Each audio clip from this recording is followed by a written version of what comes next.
had always yearned for a simple, ordinary family. Growing up in foster care, I was all alone in the world. I had foster parents as a child, but no blood ties. I wanted a family of my own, a perfect family with a loving husband, adorable children, and me. So, when a kind-hearted man proposed to me, I was overjoyed. With this man, I thought, I could build that ordinary family I'd always dreamed of. But in believing so, I was the world's biggest fool. My husband, George, callously ordered me around after I came home from a long day at work. "Hannah, make dinner now! Mom and Emily are starving." Barely 2 seconds in the door, and he's commanding me to make dinner. George, my mother-in-law, my sister-in-law, none of them ever think of cooking. My name is Hannah, and I'm stuck with this terrible family. At 29, I work for a large corporation. George, my husband, was a co-worker. I met at the same company. George is 30 years old, but since he couldn't get into college right after graduating high school, we graduated college at the same year. First of all, I have to mention that George is currently unemployed. He had a dispute with his boss in the sales department and quit his job. George was angry that his boss was cold-hearted, but I knew otherwise. Even though George and I were married, we worked in the same company but in different departments. I work in the general affairs department handling office work. My dedication and hard work were trusted and respected by my colleagues. It was during this time that the sales department manager where George worked came to me for advice. As I nervously asked him what was the matter, he opened his mouth tiredly. "Today, your husband suddenly handed in his resignation. Were you aware of this?" Shocked by the manager's hesitant question, I shook my head. "I wasn't told anything. Did something happen?" In response to my visible confusion, having truly not been consulted about anything, the manager explained the situation. "I want to respect my workers' personal lives as much as I can, but..." According to the sales manager, George would casually leave work even if his tasks were not finished. Moreover, he would forcefully dump his overtime work on his timid colleagues. When the manager confronted him about this, he lashed out in anger. George had falsely claimed that we shared housework since we both worked. Furthermore, he stubbornly insisted on leaving work on time, stating that he was worried about his frail mother and sister.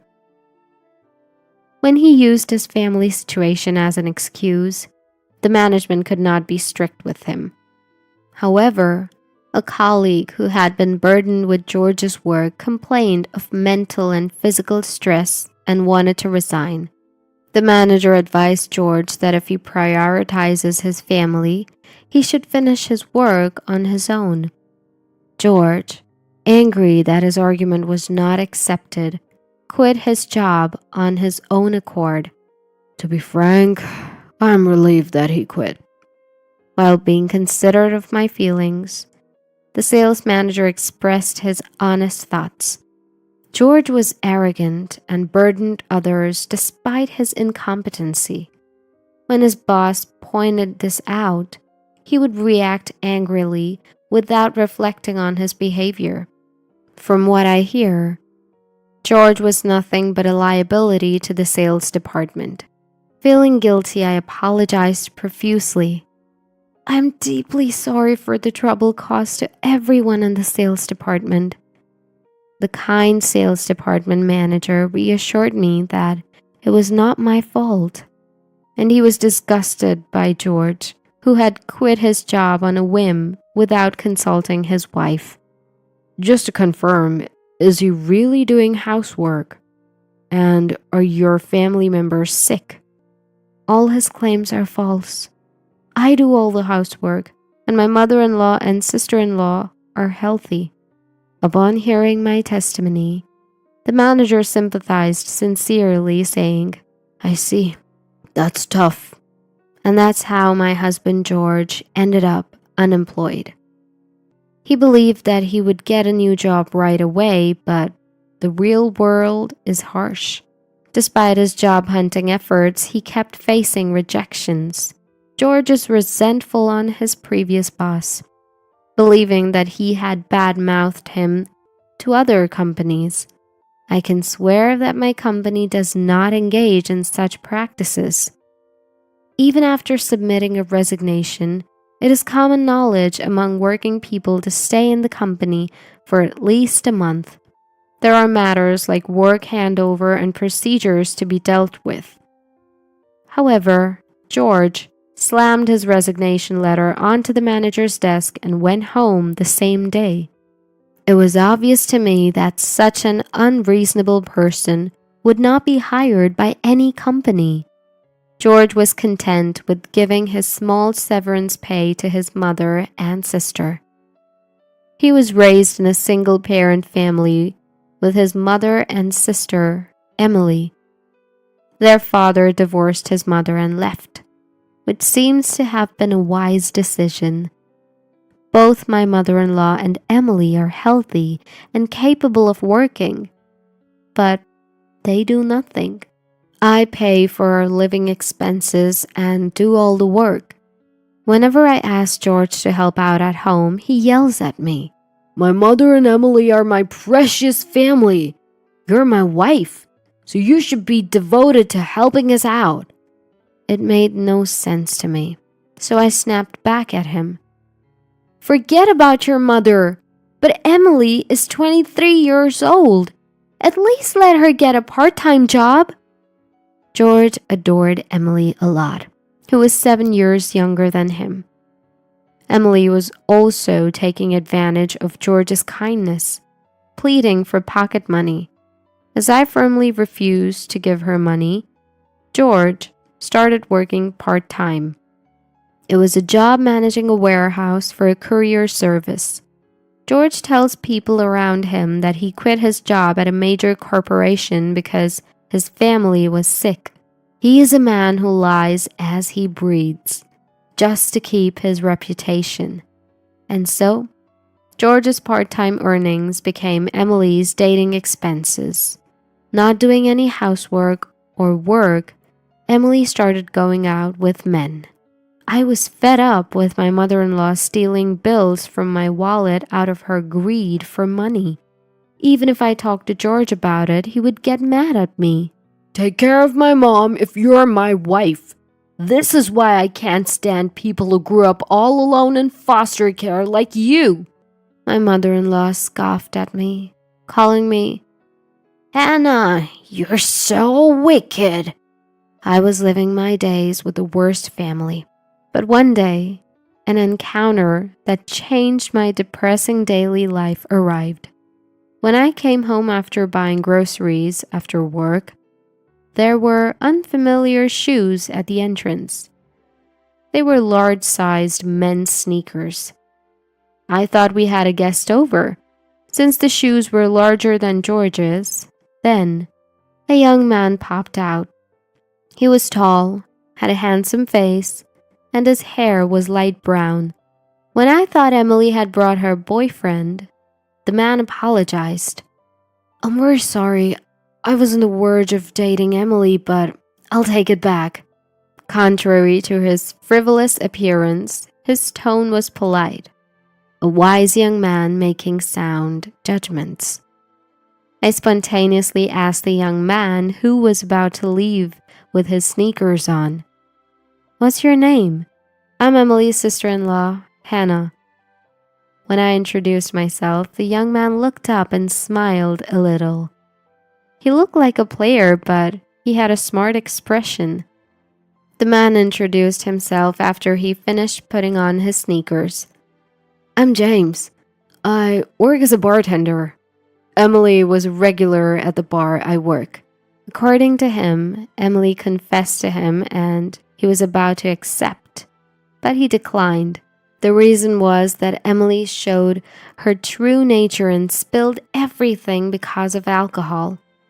"All my money is all from George's part-time job. My sister-in-law is stingy and ugly. She makes me work and do housework." James deeply regretted that he was inexperienced and couldn't spot a good woman because of that. But he's a kind-hearted person who couldn't leave drunk Emily alone and send her home. Moreover, James paid for the taxi fare. Just at such times, both George and my mother-in-law were not at home. So, James got our house key from Emily, who was wasted, and carried her to our living room. "I couldn't leave her at the entrance. I swear I didn't steal anything, ma'am." He seemed to be studying at a vocational school during the day and working as an apprentice bartender at night. He was called out by Emily after school. Emily lied about being a worker at a clothing store. James didn't see through Emily's lies and noticed her true nature at the last moment. He may look like a player, but he was a serious and sincere young man. His flashy light brown hair was his natural hair color. "I'm mixed. This is the business card for the bar I worked at. Sorry for the trouble." He's running late, but he said he's ready to work now. "I see. Thank you for bringing Emily home. Have a great shift." When I said that, James went home with a smile. Normally, I would report a young man who was at home without permission and had a connection with Emily, but I intuitively thought that James was a trustworthy person with good nature. It was a silver lining that he hadn't been deceived by Emily. When I entered the living room, Emily was indeed drunk and asleep. She was an annoyance, but to avoid dealing with a potential cold, I covered her with a blanket. Suddenly, Emily woke up and opened her mouth, unable to pronounce her words exactly. "Hey, where's James? My boyfriend with brown hair. So handsome." Emily laughed boastfully, checked her phone, and let out a scream. James had verbally told her he couldn't date her, but it was in vain. Emily was too drunk to understand James's intentions, but clever James had politely declined through a text. Emily had no recollection of revealing her true nature. She's crying and angry, feeling like James had abandoned her. "What's wrong about me? I've been deceived." The one who deceived James was Emily, but it was unfortunate for James as well. As I ignored the commotion and started cooking dinner, George and my mother-in-law came home. And upon hearing Emily's side of the story, George became furious. "Did he mess with you, Emily? Where does he work at? I'll punch him for you." "We're going to demand damages. Poor Emily." Indeed, Emily is foolish and pitiful, but it's completely due to her own resentment. As I was worried about causing trouble for James, Emily glared at me. "Hannah, did you say something to James?" She showed me the text on her phone, causing me to gasp. The message read, "I can't date a liar." Emily had drunkenly revealed everything, but she thought I was the one who tattled. George and mother-in-law also confronted me, so I explained the truth of my encounter with James at the entrance. He was trying to take care of Emily and was about to leave the house when we ran into each other. That's all. I asserted that I hadn't said anything unnecessary to him. George clicked his tongue and turned his face away from me. "Emily, Let's eat sushi today. It's premium sushi." George decided to order sushi delivery on his own, and he started eating the premium sushi with my mother-in-law and Emily all on my tab, without touching any of the dinner I had prepared. As I sat eating the dinner I had prepared alone, the three of them were laughing. "Eating sushi as a family is the best. It makes up for the usual terrible cooking." "Really? It's so delicious. It compensates for the usual bad food." George also agreed and laughed along with my mother-in-law. While enduring their mockery, I felt more emptiness. Is this the family I wanted when I got married? How stupid. Suddenly, the face of my only family member with whom I had become estranged after marriage floated in my mind. And for some reason, I recalled James's kind smile and was parted. A turning point for me arrived several days later. While cleaning the house on my day off, George brought me a bank book. Seeing the deposit notification, I panicked. The bank book recorded the savings I had carefully accumulated before our marriage. George showed me the cash card and seal with a triumphant look. "I'm giving the $100,000 you saved to my parents and sister. If you refuse, we divorce." This was the money I had been saving for the future expenses of our child. I thought that if we had a child, George might keep a distance from his mother and Emily, but George completely denied my dreams, saying, "I care about my mother and sister more than our kid." "Do as you like." I had hoped to build a happy and ordinary family, but it seemed impossible. I showed George the divorce papers that I had prepared for him. "If you accept this, we're getting a divorce. It's over between us." George joyfully filled in the necessary information on the divorce papers and handed them back. That was the end of things with him. Ignoring George, who was elated over $100,000, I packed my bags. Then, I left the house and submitted the divorce papers, which got registered just fine. I, having divorced George, had returned to my adoptive father's house. My adoptive father is often absent due to work, so essentially, I live alone. When I left home, I called my adoptive father. "Hannah, come back to your family home." I, who had been rebelling against my adoptive father since adolescence, felt like crying.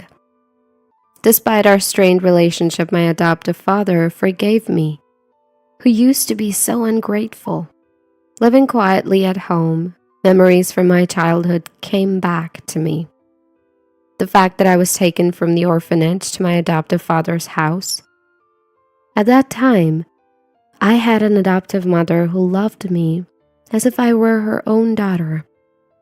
That adoptive mother passed away from illness when I was in junior high school. Since then, I had been rebelling against my adoptive father. I was lonely because my adoptive father was often absent due to work. But now that I think about it, both my adoptive father and the late adoptive mother cared for me.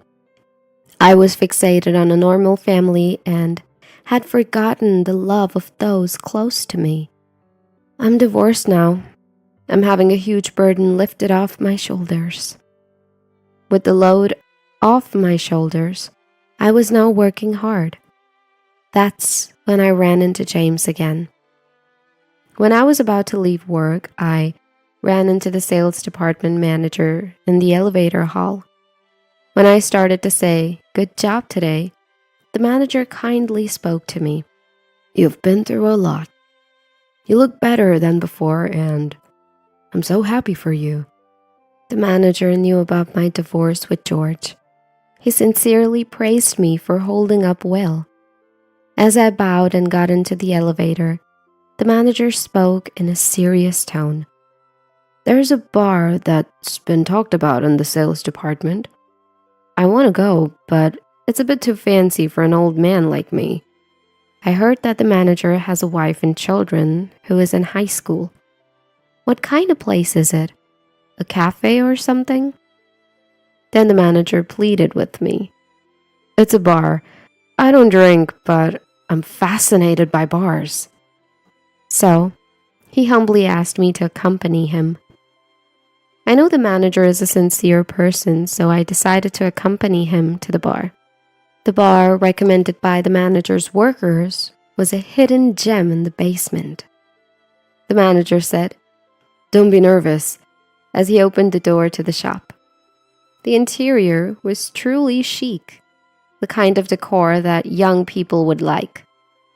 I followed the manager into the shop, but was shocked when I looked at the bar counter. James? The bartender was James, whom I had bumped into before the divorce. He was a bit surprised too, but quickly smiled. "Welcome. It's been a long time, Hannah." The flashy and handsome bartender's words made the manager raise his voice. "Do you know each other? The women in my department have been talking about a very handsome man working here. He looks like an actor." As the manager laughed, James seemed embarrassed. "Not at all. I'm just an apprentice bartender." "What would you like to order?" I'm not used to bars, so I ordered what James recommended. The manager ordered a non-alcoholic cocktail. The bar was quiet and the clientele were refined. James's father was set to be the owner. At first, I rebelled and went to college, but I ended up being inspired by my father's work. James prepped a cocktail and I announced that I had divorced. As I was drinking the clear blue cocktail, the boss was unusually furious. "That woman's ex-husband is outrageous. I should not have given him a retirement allowance." "Boss, did you get drunk on a non-alcoholic drink?" James prepared a mint soda, smiling at me who was forcing a smile. He offered the mint soda to the boss for free. The boss calmed down a bit and asked while drinking mint soda. "Hey, mister, do you send drinks from other customers? Like in dramas?" James laughed cheerfully at the boss who was asking seriously. I've never done it. Urban legend, perhaps?" I was having a pleasant time at the bar when suddenly my phone rang. I was about to step outside, but James told me it was okay to answer the call here. Upon confirming who it was George, my ex-husband whom I had divorced. I was annoyed by the interruption of the fun gathering, but I answered because the calls were persistent. Before I could ask the purpose of the call, George complained loudly. "I can't withdraw money. Your balance is 0. Of course, that's after I transferred the deposit to another account. Think about it.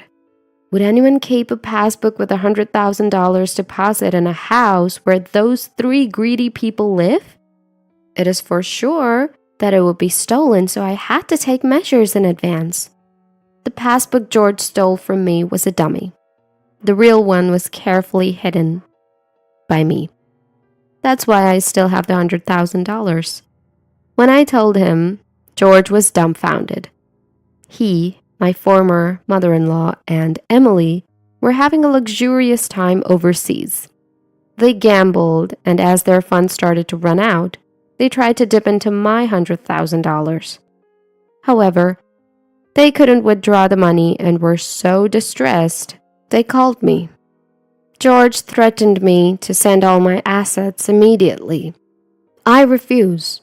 I handed over the passbook obediently. I also gave up the house in the property division. I coldly declared that I no longer knew anything about it. In the meantime, James asked me to lend him my phone. In front of me and the boss, he ruthlessly demanded George. There is a tab of 3,000 of your sister's drinks. I'm sorry, but please pay." After saying only that, James returned my phone to me. "So work hard for your beloved mother and sister, big brother." George cried for help, but I hung up the call.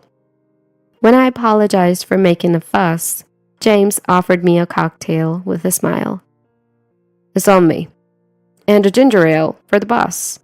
Let's toast the refreshing turn of events."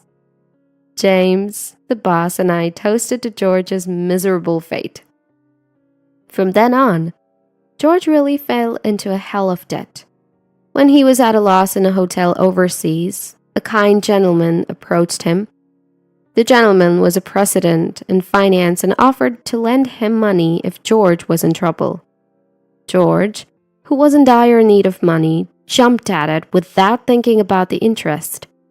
As a result, his debt ballooned to $500,000 and he was in a crisis. The kind gentleman even prepared a job for him to repay the loan.